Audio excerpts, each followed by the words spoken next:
Breakfast is ready.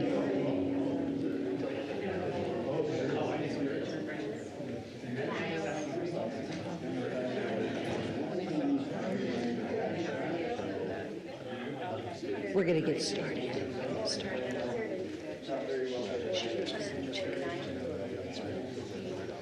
Without benefits, so it's just a flat rate. I want to say, trust you know what I asked. Okay, yeah. Get back to you when you're ready. Okay.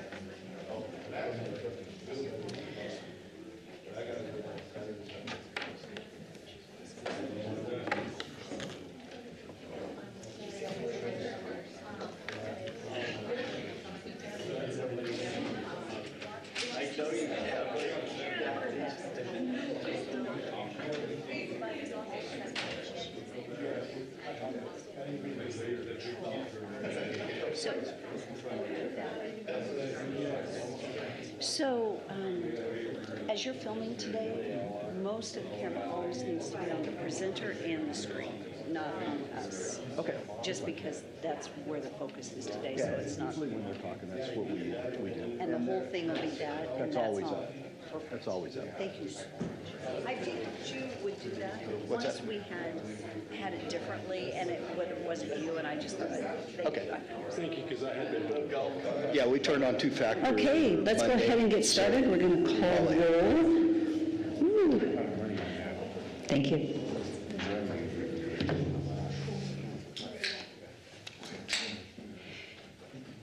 So as we get started this morning, I just want to say real quickly that this is a workshop. This is not a regular council meeting. We are not going to open in prayer and the pledge through all these workshops because it's not a regular council meeting. It's actually a workshop.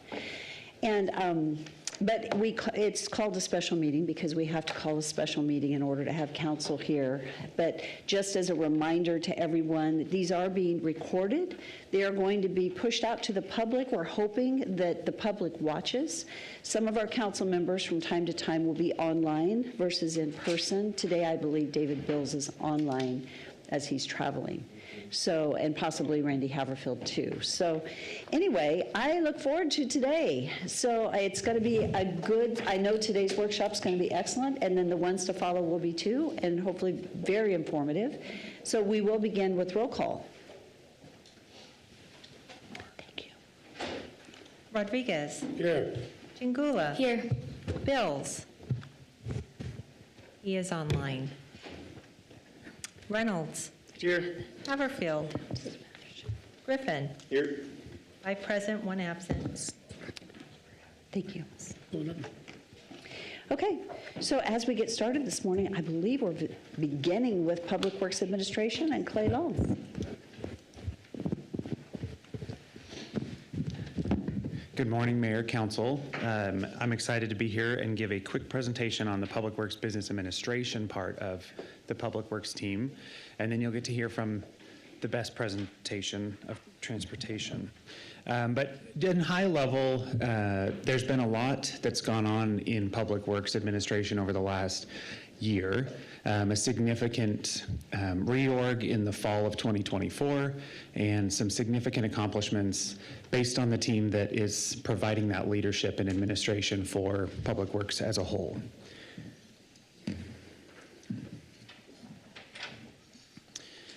We'll start with our mission statement and then vision statement. The mission statement for the Public Works admin team is to provide leadership and organizational support for the sustainable development of public works infrastructure for Nampa's future. And our vision statement is a department in concert providing quality professional services, efficient transportation, and cost-effective utilities in harmony with stakeholders for the betterment of the city of Nampa and its citizens. As I mentioned, the Public Works org has changed over the last several months, and this has really been done from a lens of efficiency and stewardship as we look at how do we best utilize the resources that we have. Public Works admin provides, as you can see, a breadth of services to all of those that are within the Public Works team. So the entire communications part, all of our business and finance, safety and training, as well as general leadership for the organization. We were asked to continue to focus on 5 specific questions. Some of this is already listed in the prior slides, but they're on here just to make sure they're all pointed out. You've already heard our mission, but who are our customers?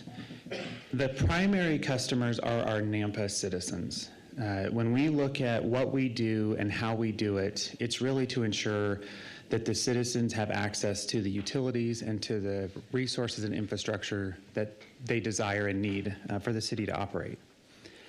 Our supporting customers are our partner agencies. So those other transportation agencies, water agencies, and those that we work with on an ongoing and routine basis to partner, collaborate, and again, look for those efficiencies on how we best provide services to those that we serve. And what is the customer value? And this would be for all of those groups. Safety, they like to have stuff done quick, and they like to have quality work. As I'm sure everyone in this room would also agree, those 3 would be very important. The last 2 questions, what are our results? And are we being effective? The first one, as you know, Public Works is a very complex department, and the work that goes on by the directors, by the leadership team, managers, superintendents, all frontline workers, everyone within that team works very diligently to ensure that we're meeting the goals and expectations. In total, we are delivering on the projects we commit to the safety, to doing it efficiently, working with those partners, and ensuring that we are meeting the deliverables that folks are expecting. Is our plan effective? Yes, of course. And every time we realize that there might be a way for us to improve or enhance, we do that. And whether that be on an ongoing basis or an annual basis, whether it be through this process or our monthly conversations, I think one of the important and best parts of the Public Works team is innovation. The team is constantly working for ways to be more innovative and more efficient with the resources that we have. And you're going to see that as we talk about some personnel stuff in a few minutes. Some accomplishments that we had.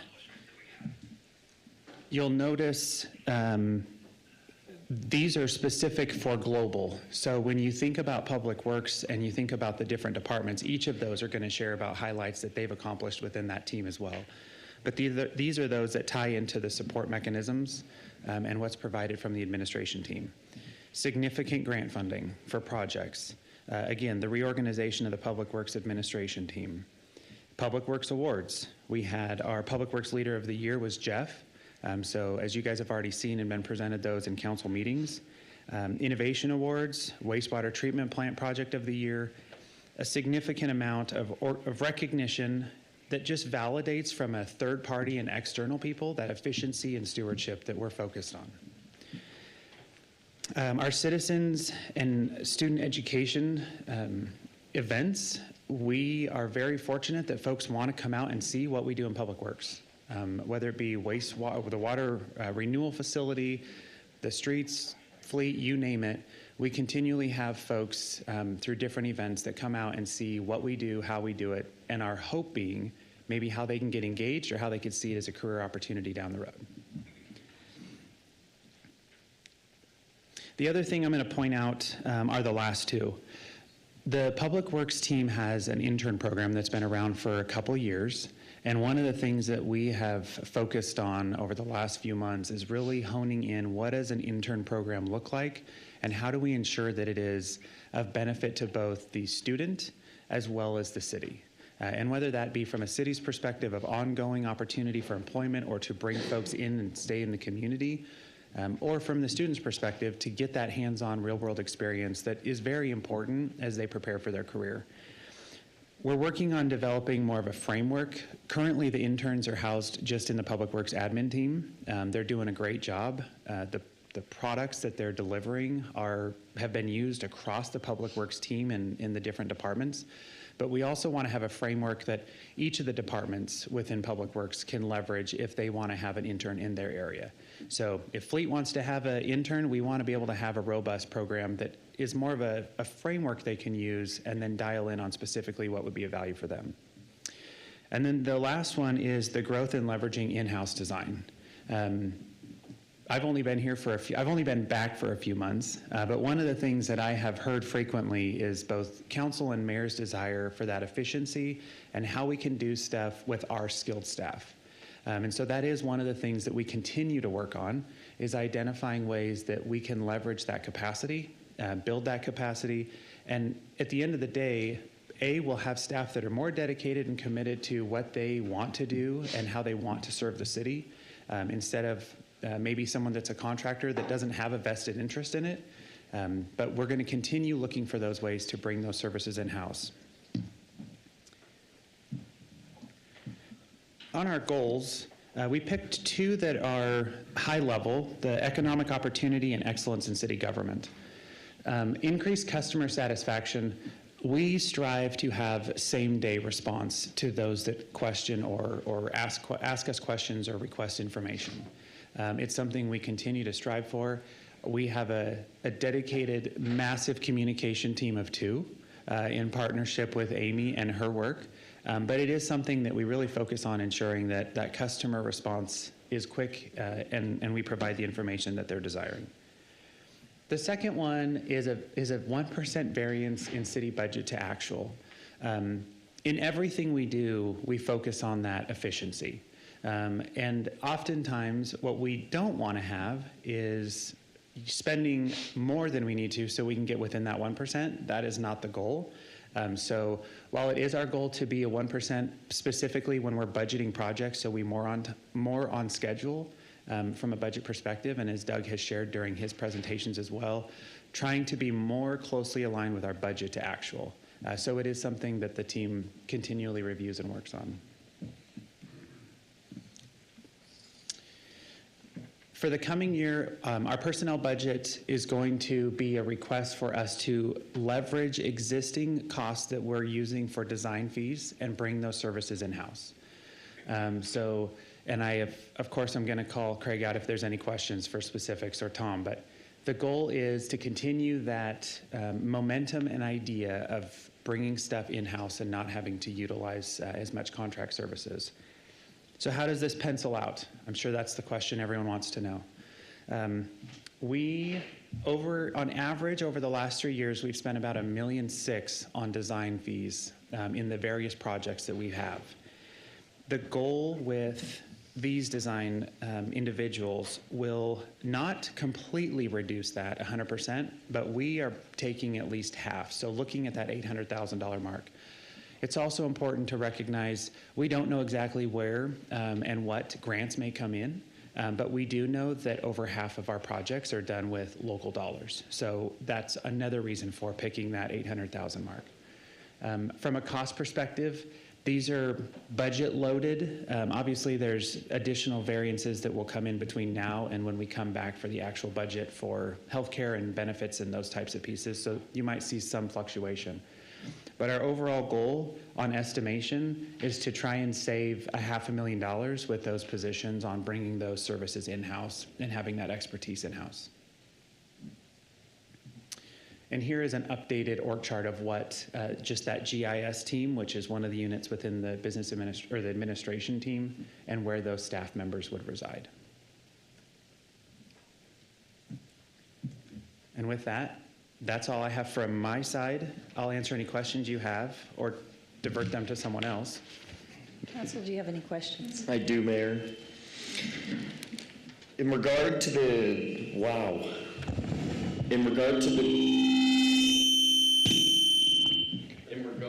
new staffing, Yes. hope chart picks up.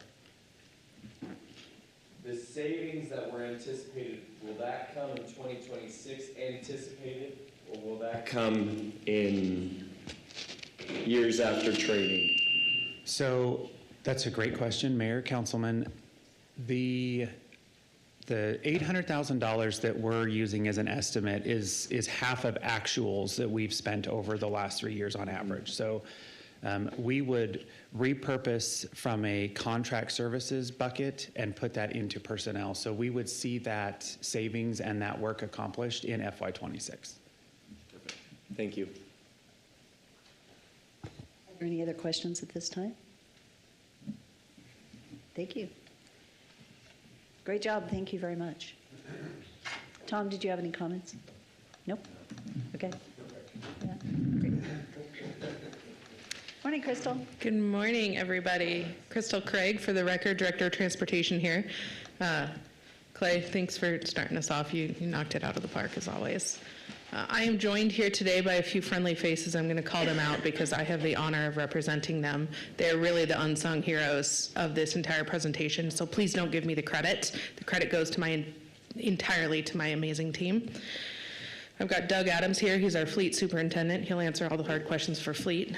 Lindsay Johnson is our airport superintendent. Don Barr is our street superintendent. And then we've got Matt Ricks over here, which is our engineering manager over traffic, as well as Ken Nutt hiding in the back. He's our traffic superintendent. Also want to give a shout out to Heather Tafoya. She's our business manager. She handles all of the finances. I lean heavily on her. And then the real hero of the day is my admin back there, Rachel Larson. If you guys like this PowerPoint, it's because she is amazing. So thank you for everything you guys do. We've got a lot to go over. This is a workshop, so I'm prepared for it to be interactive because I've got a lot of information for you, so please ask questions as we go along. I like things in alphabetical order because that's who I am, so we're going to start with airport. This is the same slide as you guys saw last year. This is how we're going to go over it. Starting with the mission and the vision statement, this has not changed year over year. The mission of the airport is to become a destination airport in the Northwest and provide a pleasant, economical place to locate and operate general aviation aircraft and related to their businesses.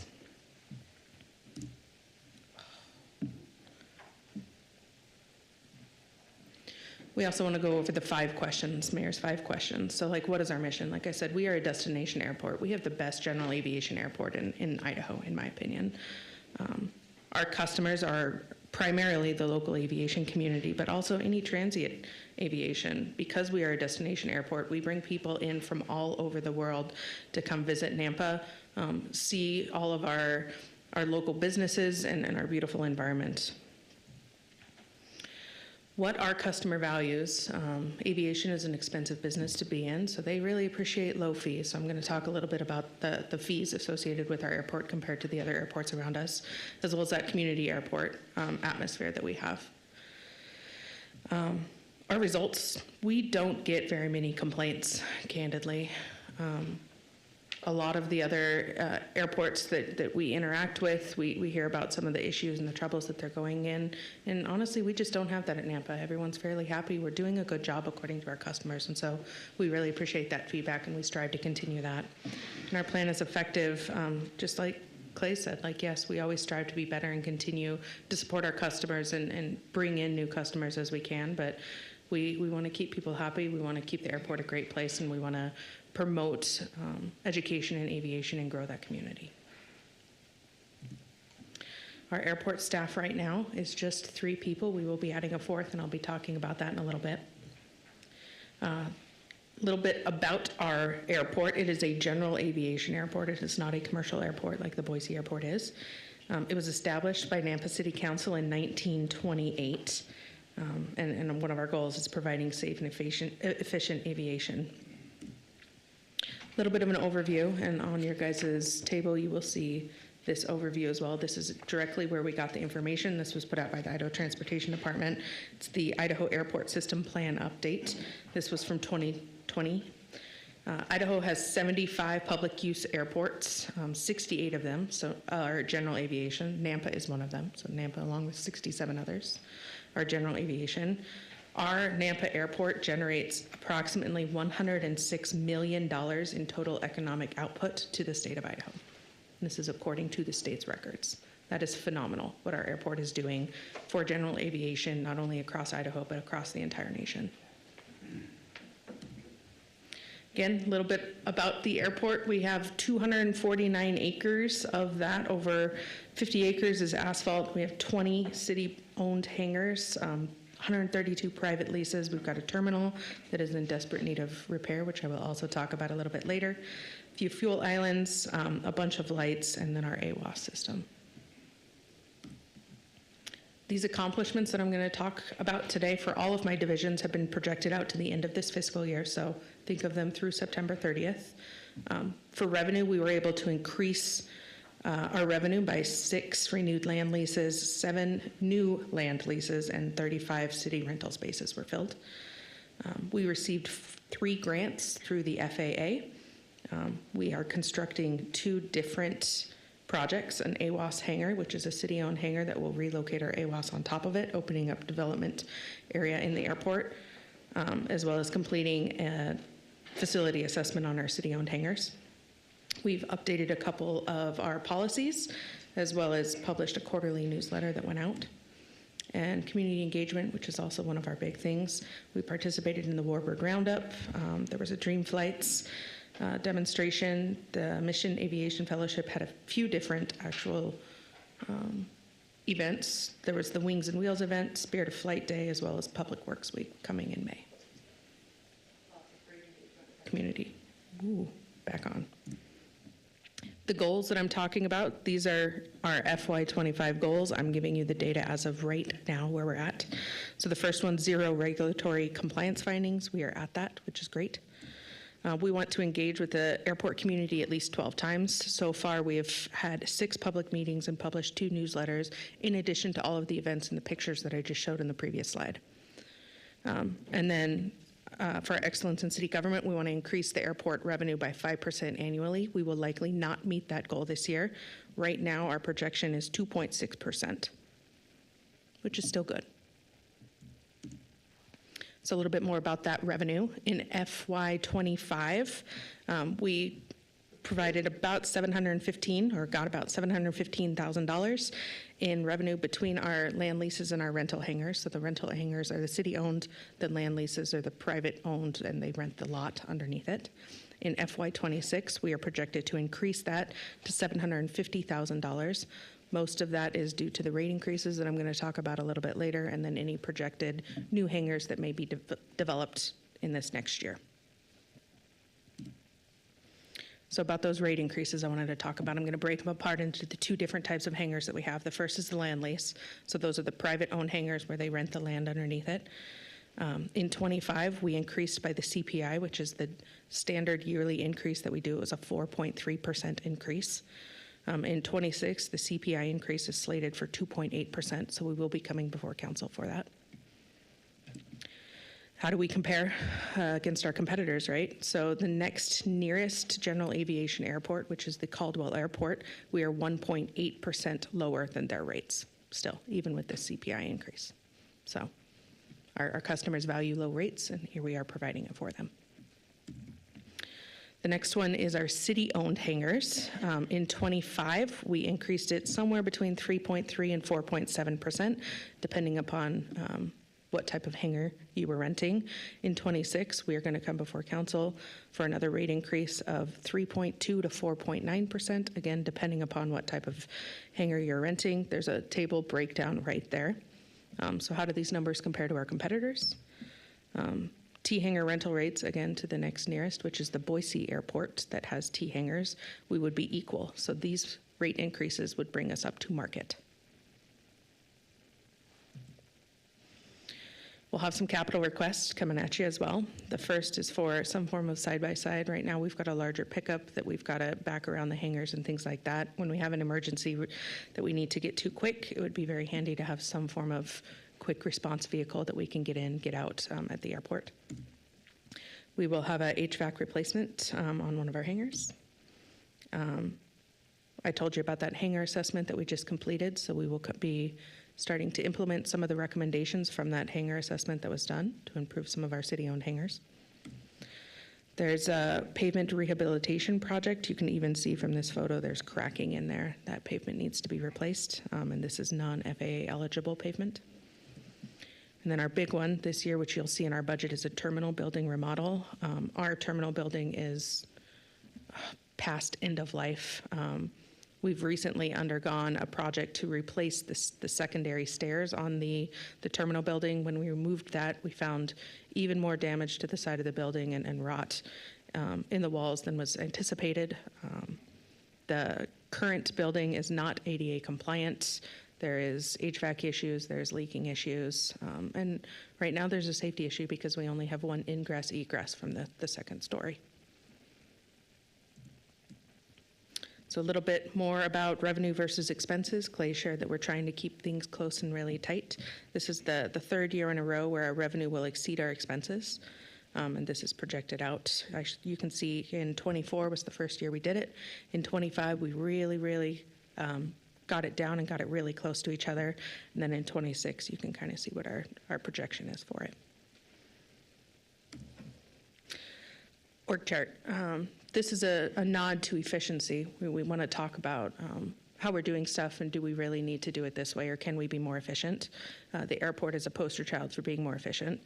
When Lindsay Johnson this last year received a promotion to superintendent, we looked at her old position, which was a business manager position, and said, do we need to fill it? And Lindsay's a rock star and can do both jobs. So do we need to fill it? No, we didn't. What we really needed was another operations person in order to do this. So we reclassified that business manager position down into an airport operations lead position, which will better serve our customers. And we had about a $32,000 per year efficiency savings from that. Any questions on airport before I move on? Mayor? I have a question, and likely every slide deck I will have a question at some point. You answered that one. The 2.8% that you anticipate requesting on the increase this year on the land leases, you had mentioned 1.8% is, or 1.8% lower compared to Caldwell. Is that from our 4.3, or is that what you anticipate with the 2.8? Even with our 2.8, we're still going to be 1.8 less than Caldwell. Mayor, Councilman Griffin, we will be 1.8% lower with the 2.8% increase. Thank you.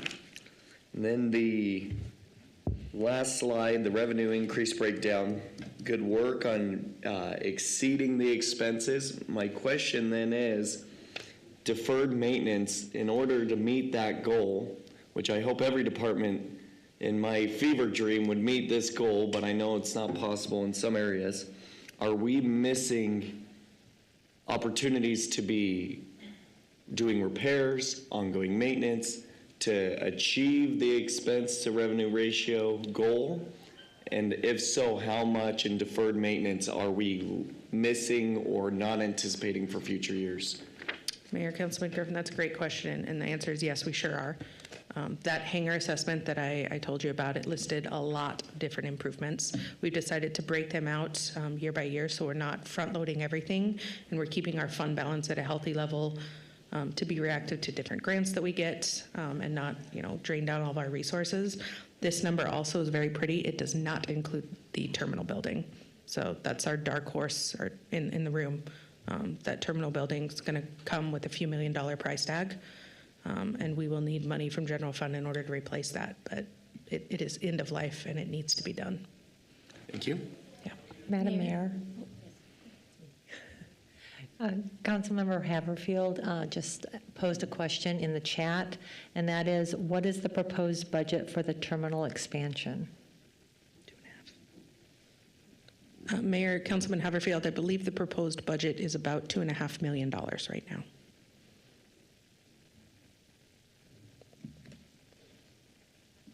Thank you, Mayor. Crystal, thank you for that. Just point of clarity, when you mentioned the T hangars being up to the market value with the increase, is it just the T hangars or is it the increase overall that's going to bring us up to the market value? Mayor, Councilman Jangula, with the 3.25 to 4.9% increase that we will propose to 26, I'm saying when I said market, I'm saying we will be equal to our nearest competitor, which is the Boise Airport. And do we feel, we as an airport and the studies that are being done, do we feel as though that's competitive, that we should be at that value, or should we be below that because we're not Boise? What we're hearing from our customers is low fares and low rates is one of their most important aspects. So bringing it up to market helps the airport without overextending our people. I will say we have about a 3-year wait list for our T hangars right now. Thank you, Crystal. Yep. Mary Clean. Yes. Thank you. Crystal, I always like to hear about the airport because I don't know a lot about it, but I'll tell you what, when you talk about these numbers, it just amazes me. But because we're doing good out there. 2 questions. In order to increase our revenue, number one, do we own the land that these private hangars are on, and are we assessing a fee for them? Or the second question is this: is there any plans for a future third runway? Mayor, Councilman Rodriguez, I'll do those questions separately. Okay. So the first one, yes, it's a land lease. It's called a modified leasehold. So they rent the land underneath their privately owned building, as well as the length and width of the building to the nearest or adjacent taxiway or taxi lane. So basically that approaches their driveways, so to speak. And we do have a rate on those. Has that increased over the last couple of years? Yes, sir. So in 25, we increased it 4.3%, and then in 26, we're looking at a 2.8% increase for those. Okay, what does that mean in terms of numbers? I have no idea what 4.9 is, whatever. Is it 32.5 cents, Lindsay? Excuse me. We charge right now a rate of 32.5 cents per square foot for our land leases. Oh, I see. Is that typical with other airports? So it's somewhat hard to compare apples to apples because some airports do just underneath the building, just the building footprint, versus the leasehold, which would be all of the area between the buildings plus underneath the building. And then we do a modified leasehold, which is the area under the building plus part of the land. Our nearest airport, which is Caldwell, man, as soon as I start talking and coughing, we're 1.8% lower to them with our next year's increase. So we're still slightly lower. We're still a little bit lower, okay. Yes, sir. I've already forgotten your second The question. second question was, is there any projected increase with a third lane? Yeah, the answer to that is no. We have one runway. We do not have plans right now to extend the existing runway or add a second or third. I just think about that because it seems to me like it would increase our revenue. And the FAA probably would, I don't know. I just think that's a great idea, but never mind. Councilman Rodriguez, it has been talked about quite a bit, honestly. We are space constrained on both sides by major roadways. So in order to extend our runway, we would likely have to close down Happy Valley Road to extend it that way, or we'd have to purchase some buildings to get an adjacent runway. Yeah, okay, I'm just curious, thank you. Mayor, one more. Just going back to the land lease increase, why not increase to 4.1 or 3.8 and bridge that gap? I know it's attractive to have a reduction in it, but if we're competitive in one area, rentals, we're 3-year wait list, or was that what you had said? Mm-hmm. What's our wait list on land? Well, obviously these don't go anywhere because they're land leases. Why wouldn't we increase this to be at or closer to market? Rate fatigue, honestly. In order to get an increase more than 5%, it has to go to a public hearing as well. Is that correct, Lindsay? 8%, 5%? 5%. Whew, got it. We did that 2 years ago, so we did fight the good fight, and it passed. And it was an uphill battle, I'm not going to lie. We heard a lot from our customers. Is that 5 years within a single fiscal year or over a number of years?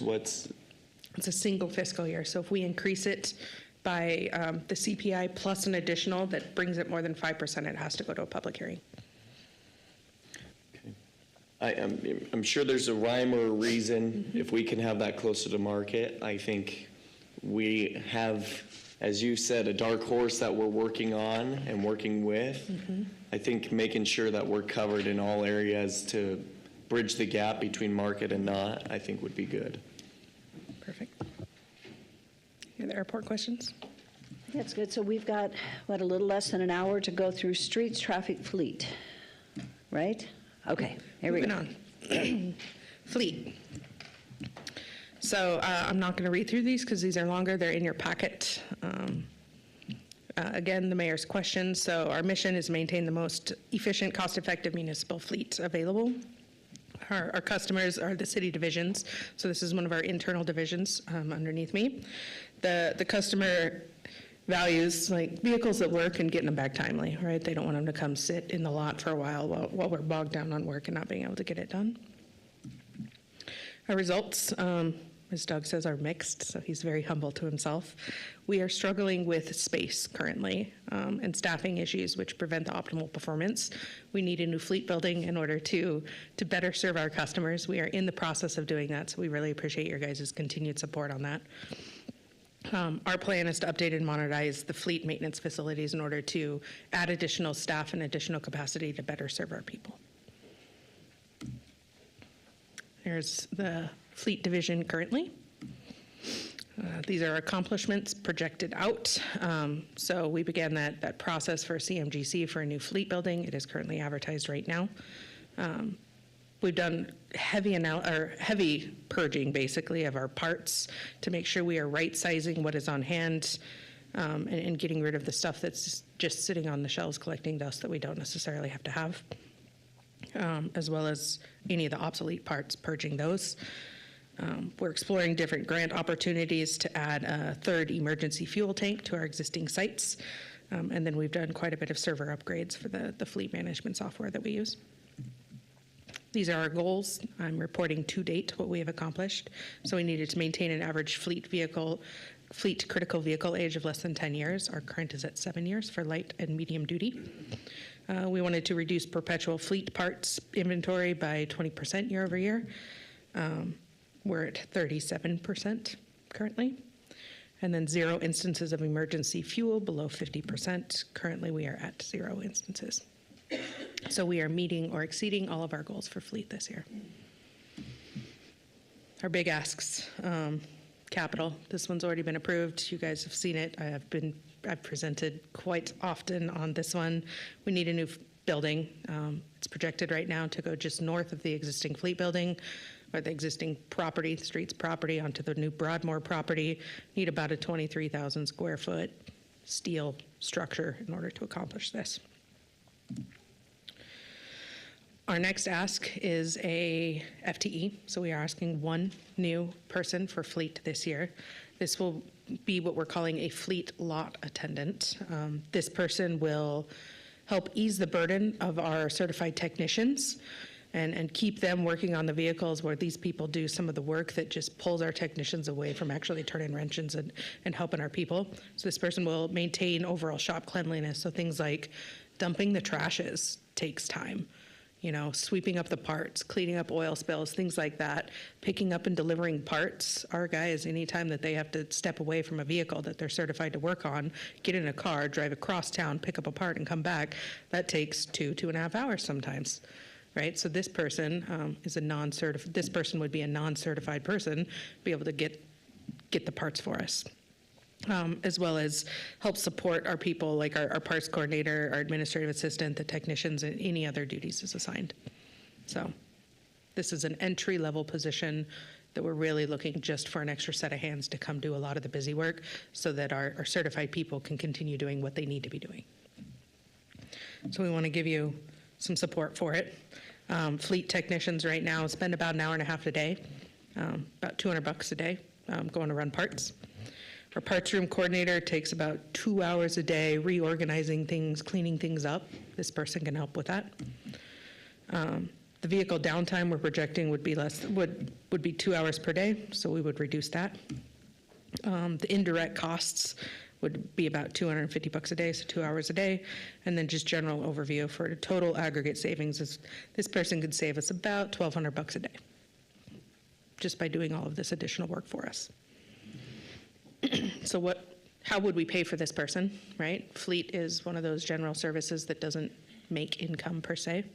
So what we're proposing is this new FTE would be funded through a specified surcharge of $35 per work order. Our intent of doing this, instead of allocating it out to the different divisions, is that the person that the people, the divisions that this person is serving should be paying for the work, right? So the more vehicles you bring to us, the more times you're going to get charged. If you don't bring your vehicles to us, then you're not getting charged for this work. So I told you the aggregate savings was about $1,200 a day. The fully burdened cost of this FTE at $19 per hour, it's entry level, is about $76,000. The revenue for the work order surcharge, and that's $35 per surcharge or per work order. We projected 2,200 work orders for the year. It was about $77,000. So it would be fully paid for by that surcharge. So I'm sure one of your questions is which division is going to get charged the most from this? And it's, like I said, the one that brings us the vehicles the most, which would be police. Mary Blaine, I have a question. So Crystal, normally the turnaround time, Doug, you can probably answer this, the turnaround time for vehicles coming in and back out on the street. What is that? Is that a couple of days? So the reason I'm asking that is because two valuable, important FTEs would be, number one, a new mechanic, another mechanic, plus the parts, what do you call that guy, the parts runner? So, and if you increase the revenue by more work, quicker response, wouldn't that be better for us? Increase our revenue by that way? Mayor, Councilman Rodriguez, I'm going to let Doug answer the turnaround time, but I'm going to address your mechanic question. We don't have capacity in our building to add another mechanic. Nope. So we have no more space in order to get that done faster. So this is our way of trying to use the space that we have, and having this lot attendant take some of the burden off of the people that are taking up the space in those bays is our way to provide a better turnaround time. And what's our current one, Doug? And Mayor and Councilor Rodriguez, the cost allocation for the lot attendant position is an efficiency thing. Police will not see a reduction in what we charge them, but what they will see is an increase in the number of vehicles we can get out in a given time because of the efficiency offered by this lot attendant, who is going to be running parts, emptying trash. So it's, right now we schedule work about 6 weeks out. Oh, you do?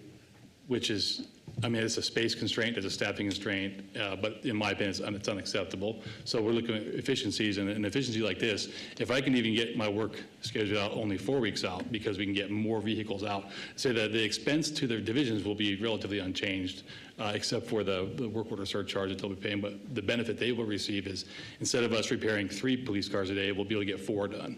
That's where it comes in. Okay, thank you. So just one last comment on that is that because this is allocated to the various divisions, and the two highest usage divisions are Gen Gov divisions, we can't afford an increase in Gen Gov. Yeah. So I really appreciate the diligence, and this is a great idea. The return on investment you can quantify, and thank you for doing that. It's very wise, because you've got a less expensive employee not, doing things that the other people are having to pull off task to go do. Love the idea, but we really can't afford an increase in our Gen Gov budget. We just don't have that capacity. Mayor? Thank you.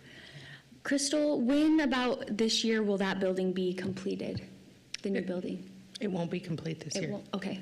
I know in times past we've discussed the bigger building being able to have capacity and the opportunity to service other vehicles outside of the city to bring in additional revenues.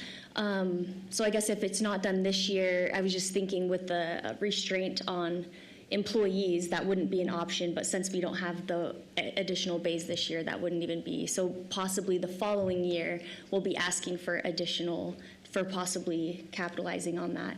That's correct. Okay, thank you. Mayor? Should I wait till we get to the question slide, or should we just keep rolling? No, if you have a quick question.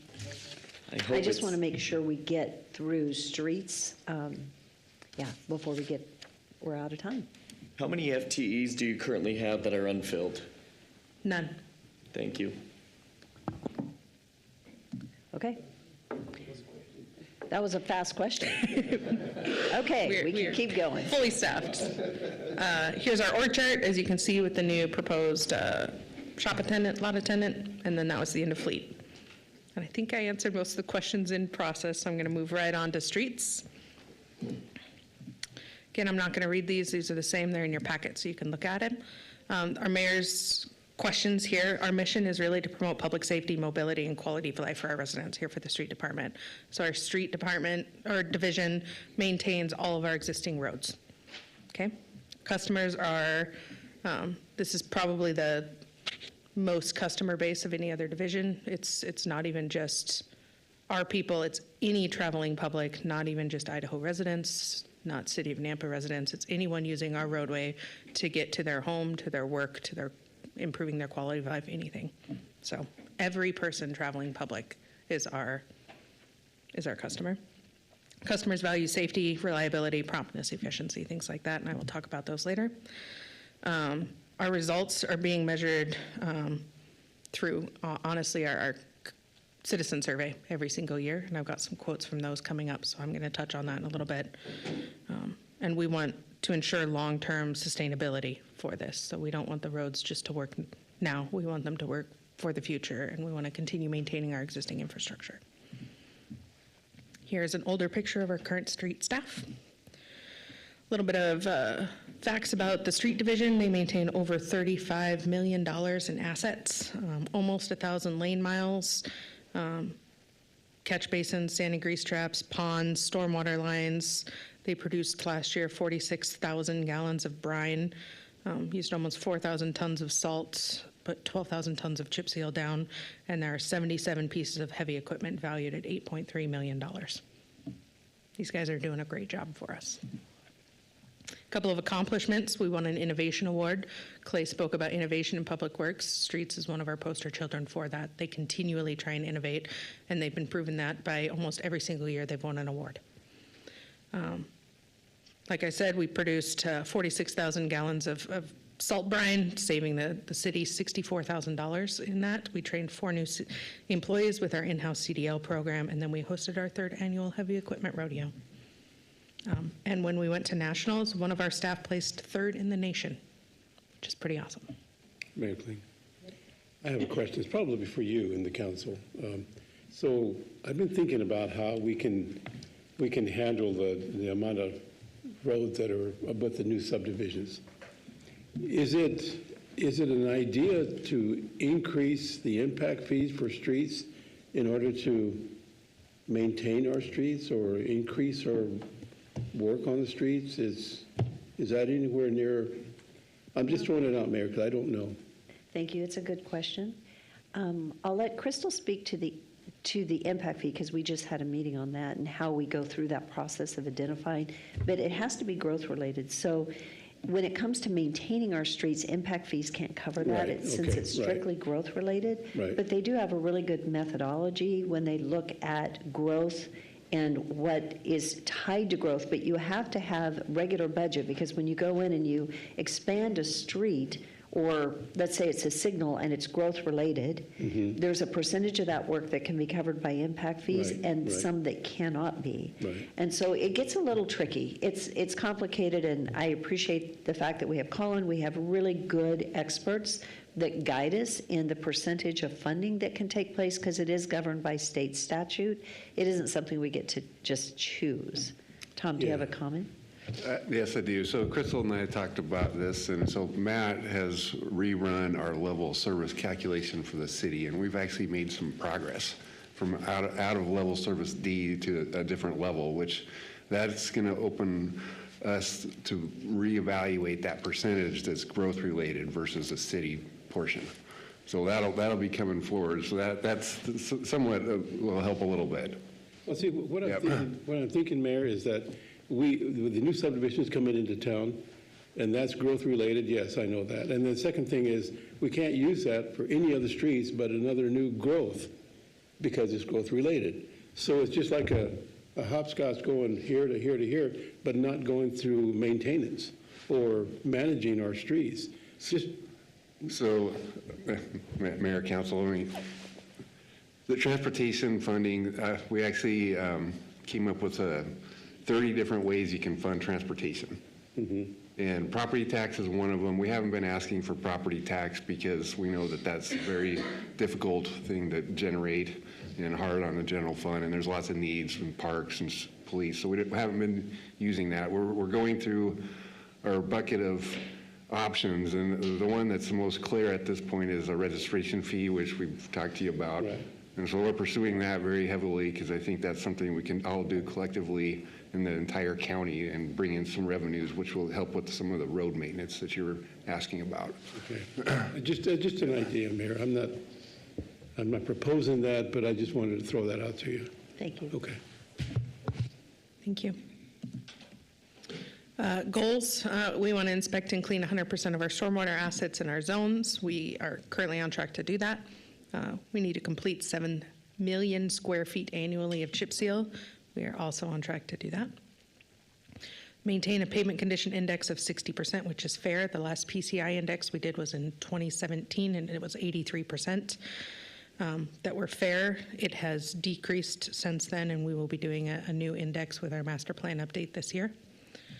And then no more than 50% of our salt budget spent on outside brine. We are on track to meet that, and currently we've saved the city $64,000 by doing this in-house.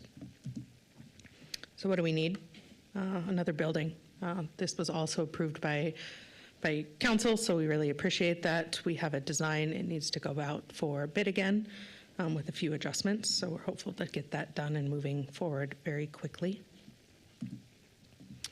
The next big budget proposal that we're going to have for capital is a new paint truck.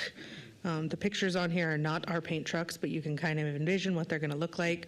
The picture on top is what our current paint truck looks like. You can see it's really hard, but there's a gentleman sitting in the very, very back of that paint truck, hanging his head over the edge, watching the paint go down on the ground.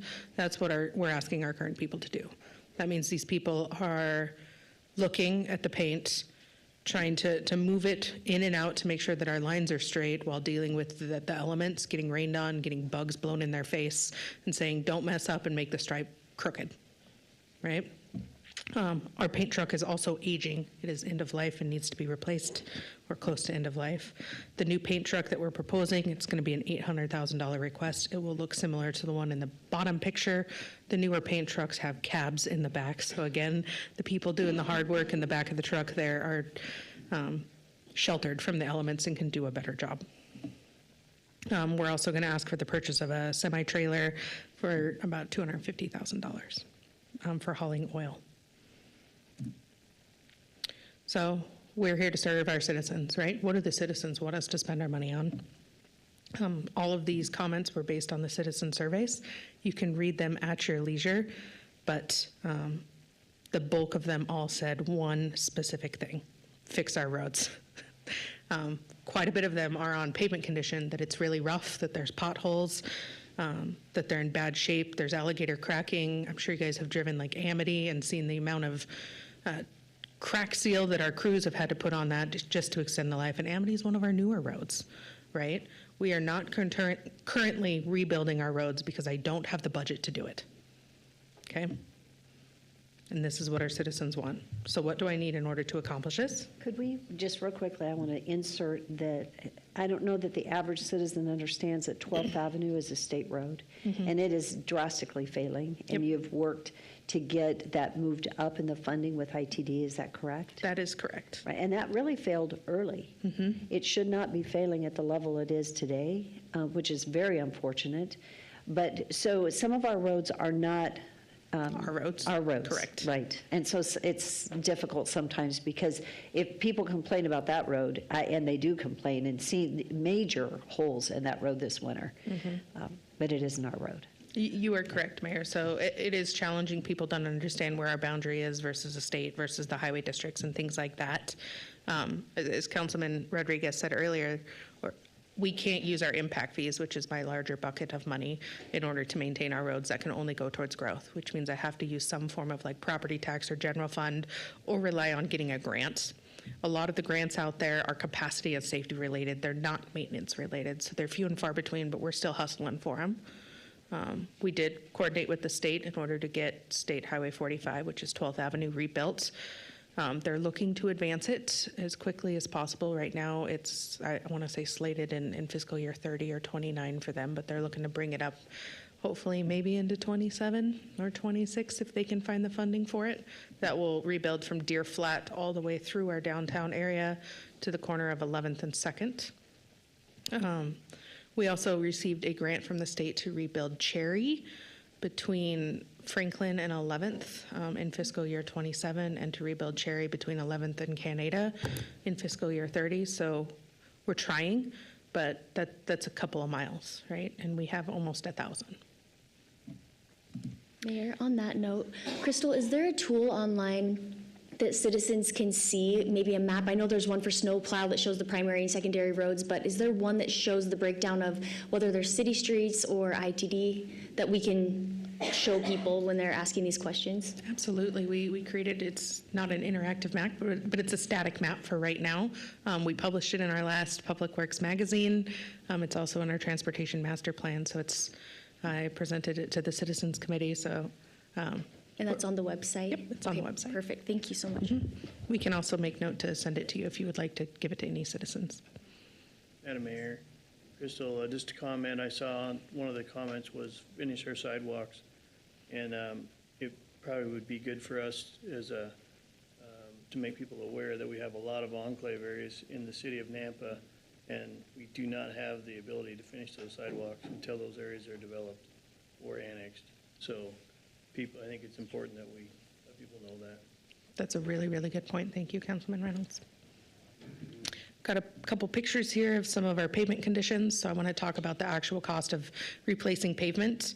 If we were going to hire a contractor to rebuild a half a mile, it's about $2 million in order to accomplish that. It's expensive, right? If we had an in-house construction crew similar to the Nampa Highway District or the Highway District 4, so the two highway districts that support our city, after purchasing the equipment to rebuild half a mile of roadway, we could do it for about $800,000. So the savings would be about $1.2 million for this. I will say this savings, we're not looking at this right now because we are not currently doing pavement preservation projects because we don't have the funding for it.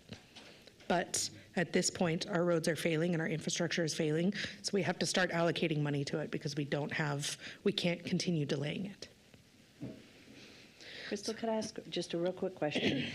Did JFAC end up with the funding decisions for transportation? Did we end up losing $250,000 on that one issue? I know there's a reallocation of other funds, but so is that going to affect next year's budget? Yes. So we will receive and I will just say there's a cause and effect. They reduced budget by $400 million, but when that budget comes out, it impacts local government. And so the city of Nampa, just us alone, will be receiving $250,000 less next year to cover the road rehabilitation stuff that we're talking about. And that's how that gets done. And so if you don't have the funds to do it, you don't have the funds to do it. Yep. So. Thank you. So what would I need in order to accomplish the goals that we've set forth, as well as improving our pavement condition, which is one of our city goals that's published? I'm asking for 4 additional FTEs this year. 2 heavy equipment operators for sweepers, to operate sweepers, 2 heavy equipment operator positions that would act as a construction crew to start building that up. The total loaded cost of this is about $340,000 annually funded. So what would it cost? Oh, I want to do support first. So over the last 5 years, we've increased our lane miles by 66 lane miles to almost 1,000. We have a sweeping maintenance backlog. Our current NPDES permit says we have to sweep every lane mile of our road at least once throughout the year. We are not meeting that. And then as the urban area expands, it takes longer for us to get to places, to get things to maintain. So it's making our job harder and harder. A little bit more about that sweeper operator position. This graph shows from 2017 to this last year. You can see the amount of hours that we have spent sweeping has been cut in half. I will note that 2018, 2019 is when we started chip sealing. So we were able to start band-aiding our roads back together and extending the life, but it came at a cost. That means we're not sweeping. We had to pull all of our sweeper operators off of sweeping to go onto our chip seal crews. So we've robbed Peter to pay for Paul in this, and this is what we're dealt with now. Is that why Don has gray hair? Okay, besides that. He has earned it, yeah. I want to talk a little bit more about where we're at compared to the other people around us, right? Because the numbers really tell the entire game right here. ACHD has 140 full-time people for 53,000 miles. So I did an analysis to look at people per lane mile to kind of compare apples to apples. Shall we correct that 53,000 or Yes. 5,300? Thank you, 100. 5,300 lane miles. Thank you, Mayor. I'm going to go to talk about the graph now instead of the other numbers since I messed those up. So if you compare, one ACHD person has to maintain 38 lane miles per person. Nampa Highway District, they have to maintain 19. One person only has to do 19 lane miles. Highway District 4, one person has to maintain 21 lane miles. City of Caldwell, most nearest and closest to us in work, they only have to maintain 32 lane miles per person. We are asking our people to maintain 52 lane miles per person. So we are literally asking our people to do much more with less. And when you compare our wages, we are not higher wages than all of these people. I'll also note, if we were going to bring our full-time equivalents up to these different agencies, to compare to ACHD, we would have to add 7 people. To compare to Highway District 4, we'd have to add 28 people. To be at Caldwell's number, we'd have to add 12. And to be at Nampa Highway Districts, who they have the larger district in ours, so like they maintain the roads that were ours, we would have to add 33 additional staff. And I'm asking for 4 today. So what would it cost to outsource it if we just didn't do it or paid for somebody to do it? Sweeper operators, it's about $84,000 to do it in-house. It's $343 to outsource it to a contractor. We did the same thing with the heavy equipment operators. The annual cost savings by hiring these 4 employees would be about $560,000. Or the option is not to do the work. Those are our 2 options. And not to be in compliance with our permit. Yes, ma'am. Yeah. Great point, Mayor. Here's our proposed org chart with this. And with that, I will stand for questions. 4 is a big number, I recognize that. Mayor, Yes. currently unfilled FTEs in streets, 1, which position? our admin position. She just retired last week. Yep, our admin just retired. Sure. And I think we got about 10 or 11 applicants just in the last day. Thank you. Mayor? Yes. Crystal, when you talked about goals, I'm curious what goals we have as far as keeping contractors accountable to finishing work on time and well. I guess namely the Karcher and Franklin roundabout where it dips down. I'm not sure, is that in the works to get leveled out? What's the plan there and kind of what's that structure look like as far as keeping them accountable to good quality work? Mayor, Councilman Jangula, we manage that through our projects division, so it's not Don's side, so I don't want to put the black mark on his side. For the contractors, we do have liquidated damages that they pay if they do not comply to the contract. We're also starting to implement something called lane rental for if they're on the roads when they're not supposed to be, or to further disincentivize contractors from not completing things on time. The Franklin Karcher roundabout specifically was a utility delay. We've got a lot less teeth with utility because per Idaho code, they have the right to be in our right of way. And until they move it, it stalls our projects. That specific project work started again this week. It will be, 3 or 4 weeks to get that final lift, and then that project will be complete. Okay, thank you. Yep. Last division, deep breath. Traffic, again, I'm going to skip over our mission, vision, and our overview because you guys can read that for the sake of time and go straight to our questions. So our mission, provide safe and efficient transportation system. That's what we're hearing from our citizens they want. They want to improve movement in and through Nampa, so this is the goal of the single-handed goal of the traffic division. They're the ones that are going to move that needle for us. Our customers are all of the traveling public, commuters, pedestrians, emergency service, public transit. Our customers value minimal delays. They want to get from point A to point B in a reliable manner and in a safe manner. Our results for improving movement in and through Nampa, I'm going to show some of the improvements we made. Tom showcased our biggest one. Our level of service has increased almost an entire letter. Level of service measures the delay at intersections. So it may not feel like it to people, but we are improving movement. And our plan is to continue addressing this, and we've got a few asks in order to accomplish this. A little bit of overview. We have almost 16,000 traffic signs, over 6,200 streetlights, and 99 signalized intersections. We have 14 of the Hawk improved pedestrian crossings, a bunch of battery backups. There's a lot of electronics and smart technologies along this roadway that people don't understand are there that really keep people moving in and through it. We also have 90 RFBs, most of those located at roundabouts for Councilman Haverfield. We've got 58 school warning flasher devices, 20 CCTV cameras, and then 150 of the real-time crime monitoring devices that we also assist with. Again, I want to go back to what our citizens want, right? Because this is who we're serving.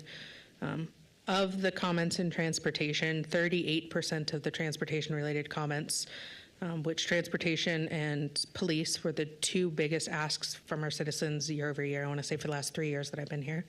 38% was concerned with congestion, 41% was concerned with traffic signals, specifically not operating appropriately or needing to fix the signal timing. This last year, so far, the traffic division has responded to 128 traffic concern submittal forms from online. So we've dispatched 128 times because of this, as well as 105 after-hours on-call call-outs and over 25 accident claims. Unfortunately, these smart technologies, which do a lot, pose a lot of hazards for people, and we've got to train our streetlights not to jump into traffic so much so that they stop getting hit.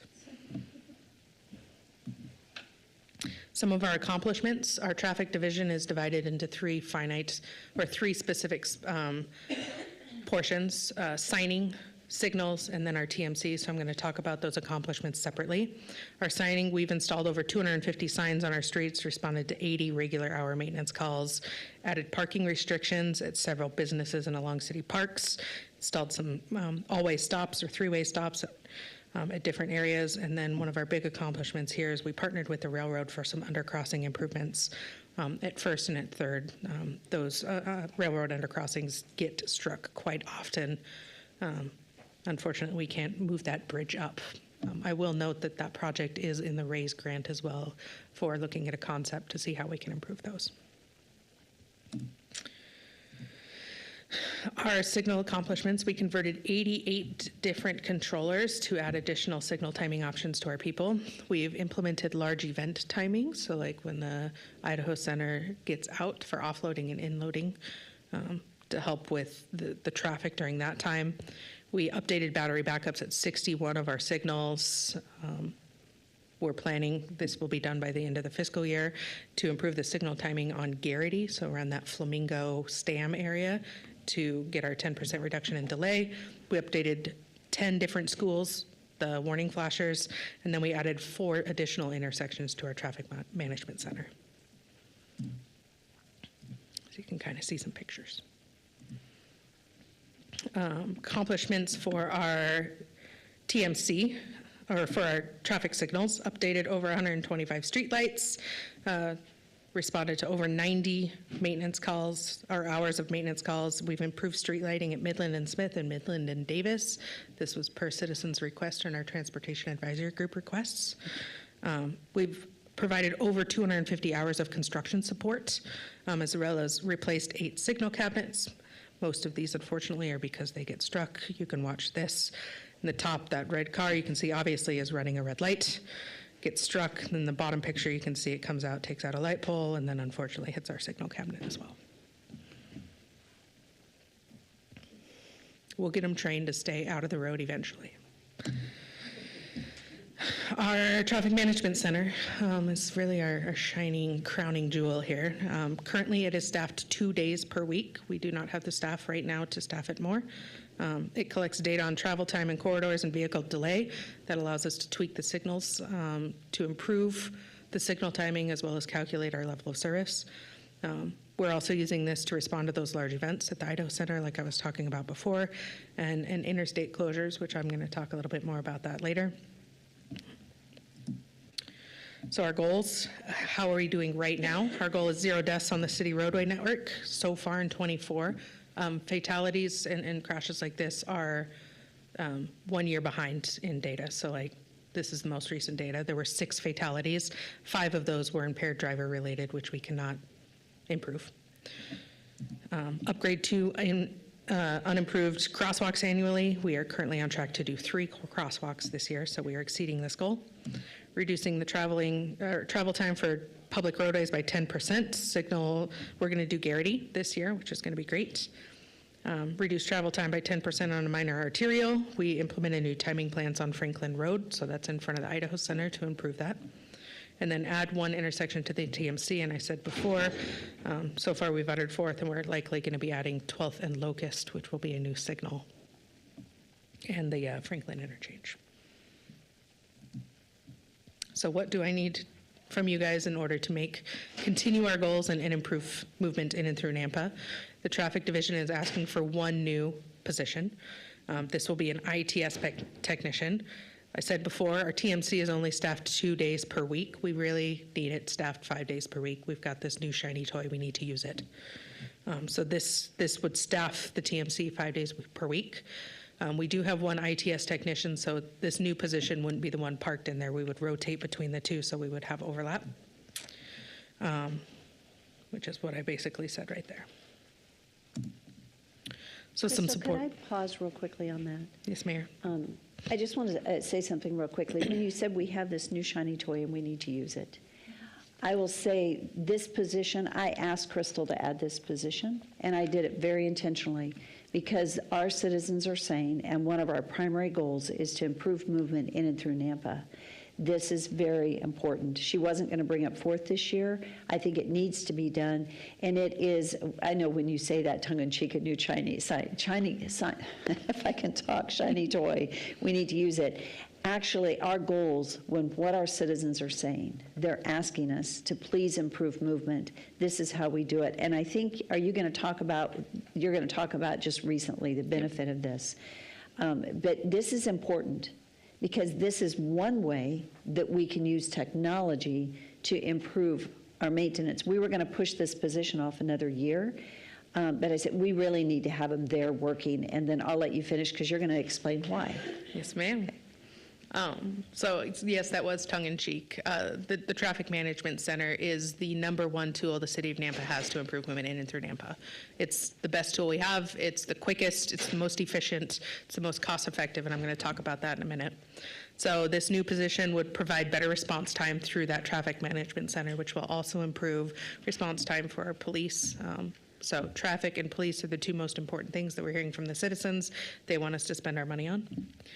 By rotating the staff through the TMC, we're going to have better overlap and allow for cross-training. And then this position is needed to maintain and expand our ITS infrastructure. The total loaded cost for this is just over $76,000. So I'm going to give you a scenario, because again, the traffic division does not produce income in a way. I came to council and I shared this story, so I'm just going to put a couple of numbers to it.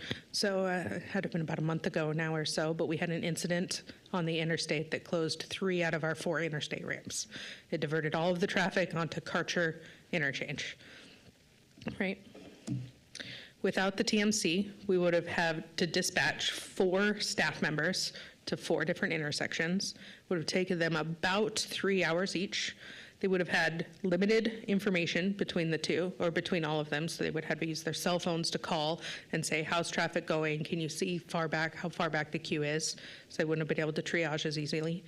So response would not have been affected. But it would have cost the city about $420 to send those 4 staff for 3 hours. Instead, with our TMC, we were able to send 1 staff. It was Matt Ricks right over there. So that 1 operator was able to change all 4 signals in 2 hours, get traffic flowing back to how it should have been before, and it cost the city $100 to accomplish that. So just from this 1 incident, we had a savings of over $300, just because somebody was parked in the Traffic Management Center. So, I mean, Mayor hit it on the head. If we want to improve movement in and through Nampa, this is the single biggest metric we can have to move the needle. This is how we have to do it. This is our org chart with our new ITS technician. You can see on the right side, this is the TMC side.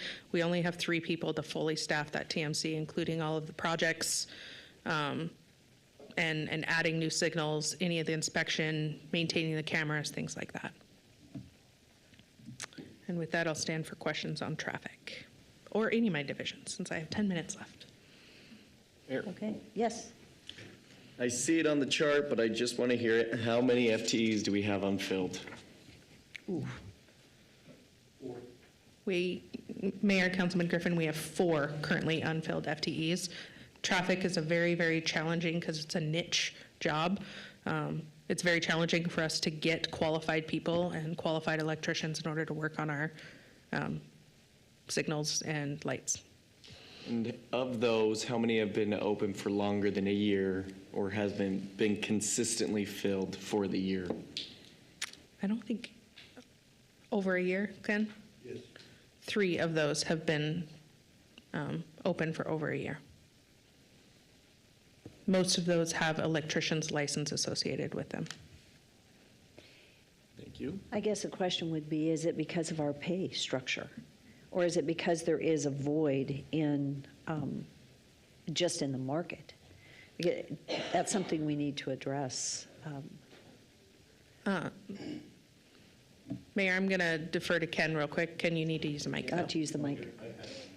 Yes, you have to use the mic. No, you have big one. Mayor, Council, we've recently been working with Human Resource, and they brought the levels of those paid positions up. So now, currently, we have 3 interview times today and 6 to 8 tomorrow. So with those positions coming up a level, I think we'll achieve what we need. Thank you. So to sum that up, Councilman Griffin, a lot of it was due to pay before, and it's a very niche position, so there's not a big pool to pull from, so there's a lot of cross-training that has to do it, but we're hopeful that now we'll be able to get them filled since we've got them at the right level where we should be paying them. Mayor, if I could follow up, and Yes. this is more of a comment rather than a question. With this specifically, and I'm curious too, so please bring the numbers on how the interviews go and if we're able to fill those positions come July. If not, I would prefer, this isn't me saying it is or it isn't, I would prefer that if these positions have been open for longer than a year, maybe we take some of those resources and fill the ITS specialist tech position and fill it with some of the funds that we've allotted, because 3 unfilled FTEs. And now we're asking for a 4th. That's my thought process. Once again, I'm not harping. I understand we're severely underpaid compared to the other cities, and so I'm not trying to bag on y'all in any way. Just that's my thought process for right now. Thank you. Okay. Are there any other questions? This is an opportunity, so we have how many minutes? We have 9 minutes. Thank you. You went through this so quickly. Crush it. Clay can also come back up if you have additional questions for him. Mayor, I just have one more for Crystal. Crystal, when you talked about the 90 hours for repairs on the lights, I think that's what it was, that repair. Does that count as, let's say that 3 technicians go out to one job, does that count as 3 hours or is that 1 hour?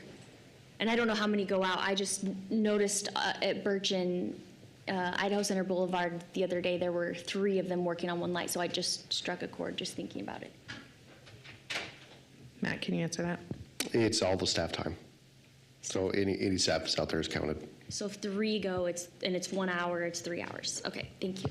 I will note, Councilman Jangula, that typically we don't want to dispatch just one person to a signal. If somebody's head is buried in a signal cabinet, it's a safety hazard having their back to traffic. Also, it's very challenging for somebody to watch the operation of the light while being in the signal cabinet, so it makes it less efficient if one person has to tweak something and then wander away and look at the light and see what it's doing and then wander back and tweak something else. So having 2 people typically is what we require out there. Yeah, and I don't think that we should have one. I just was just clarifying because it reminded me of that the other day. Thank you. Mayor That Klein. is it. If I could just follow up real quickly, that is a really good comment. And it is something to be mindful of, is what is the perception if you have 3 out there? That may be not the norm. 2 has to be. So it's really looking at our internal processes and policy regarding how many people we're sending out to work on a job, because the public does notice that. Isn't that interesting? You notice that there's 3 guys out there. And if the job can be done with 2, and then the policy, it should never be done with 1, right? There should always be 2 for safety purposes and all of that. So anyway, good comment. Thank you. Victor, yes. Thank you. So now I kind of figured this is what was going on, because there are different times that I've had to endure the pain of going out to the marketplace. And I live South Nampa, and sometimes it takes me 30 minutes to get home. Sometimes it takes me 40, and sometimes it takes me 15. That's without running the red lights, of course. So that can we make that more level? I mean, why are the different times? Why there's so much fluctuation in traffic flow, I guess. I get it from when there are people are coming home and going to work, so. So there's always going to be fluctuation. We can't control that because the traveling public, the volumes of vehicles on the roads change every day. Relative to other places, I think it's actually pretty steady. So that's really the comparison we can make, is how do we look compared to other places. Our travel times are actually fairly steady compared to other cities. Yes, Councilman Reynolds. Madam Mayor, I was just going to have a comment to Councilman Rodriguez. If all of you retired folks would adjust your travel schedule to the non-peak times, it would help us. I travel 20 miles an hour to be safe. Monday mornings only. Gosh, I have a seizure though, I know. Any other questions or comments? Would you like to make any closing comments? No, I do want to say, actually, thank you all for your continued support. I know as we enter the budget process, and we try and be mindful of spending our tax dollars appropriately, and we don't want to waste, we want to increase efficiencies. And I know your guys' job is very challenging. None of us take it personally when you ask us a question or you push back. Like, this is what makes Nampa one of the best run cities, or the best run city, is because we have that give and take. So thank you guys for your time and your dedication to our citizens. I am honored to represent these people and be able to talk to you guys about it, because they really are heroes and they do so much for our city. And I know that we can improve, and we're always striving to do that. But we've got a great group here. We've got a great team under our belt, and we should be proud. Thank you. You know what? I just want to echo that. I am so proud of our team. We have amazing people. We have people that are here because of the intrinsic value of what they do. And it isn't just they're not here for the dollars. It's important that we pay our people because they have lives they've got to. And many of these positions are not highly paid positions. But they're here because they like making a difference. And they're committed to our community. And they're committed to their team, the team of people that they work with every day. And we are blessed to have the employees that we have. And for council, you're going to hear those words, efficiency and stewardship, a lot. What's difficult is, in some ways, it would be better if we left a lot laying on the table so then council could tweak it. But we're really taking it off the table before we even come in, to the extent that we can, because we started talking about efficiency at the beginning of this fiscal year, which was October. That was before there was an election and before Doge, right? That is who we are. We're trying to be good stewards. We're trying to be efficient. We're constantly looking at efficiencies. So then when we come in with our best game, right, then if there is a feeling we need to cut more, then it does put us in a challenge, because we're doing our very best with the dollars we have, because that's how we operate in Nampa. And I am so proud of our team and the work that gets done. We have amazing people that work hard. And as Crystal said, you know what? We're not perfect. We could have missed something. I don't know. Maybe we have missed something. And if we are, we look forward to that. but we're bringing forward a budget that there's a real justification. I've asked staff, and you'll see this, but most of our positions are actually through Public Works, to make sure that they've explained the ROI behind it, because we're not going to have a staff position unless there's a return on that investment. And you guys have done a very good job of reflecting that. Thank you for doing so, because the data is important. So great job. Thank you. Thank you, everyone. Okay, is there any other business that we need to cover? Not as a council while we're here. Okay, well, stand for a motion to adjourn. It's been moved and seconded. Thank you. Thank you. Great job.